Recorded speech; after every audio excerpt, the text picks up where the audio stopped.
All right, here's the pump, how it's working.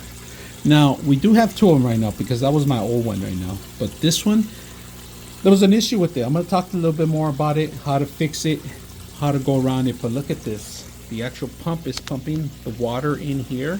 So when it's doing this, it's not only sending clean water, but it's also oxygenating the water. If you guys notice when it hits the water, now you could submerge this one, but you're not going to get those same kind of things. Now if you have any feeders or anything above, just be aware that this eventually is going to splash up, all right? And it's either going to clog your areas or your feeders. So keep this on the opposite end of your automatic feeders. Don't put it near it.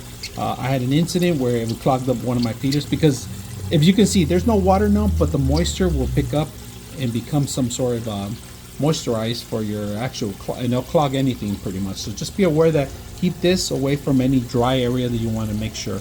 Any entrances where you feed them and so forth, keep it away from it, because this is pretty powerful and it's oxygenating the water, if you guys can see that.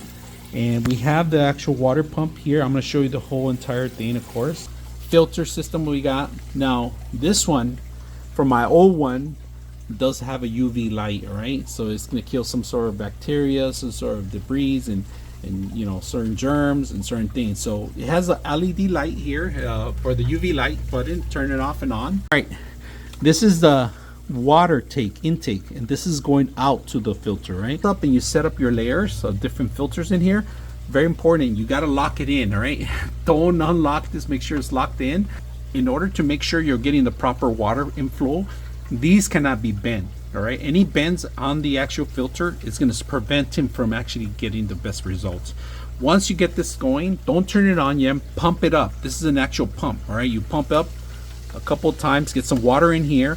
Once you turn it on, if you see that it's still not flowing, you keep pumping it, and you can still pump it while it's on, so don't even worry about that. And then it's going to send your water flow, and you'll see it works less to process the actual water than it is below the actual tank. All right, so just to be aware of that. All right, gravity, it's because of gravity. This is the intake, all right? This is where it's going to suck up all the water. Now my recommendation is put a sponge if you have smaller fishes or if you have shrimp.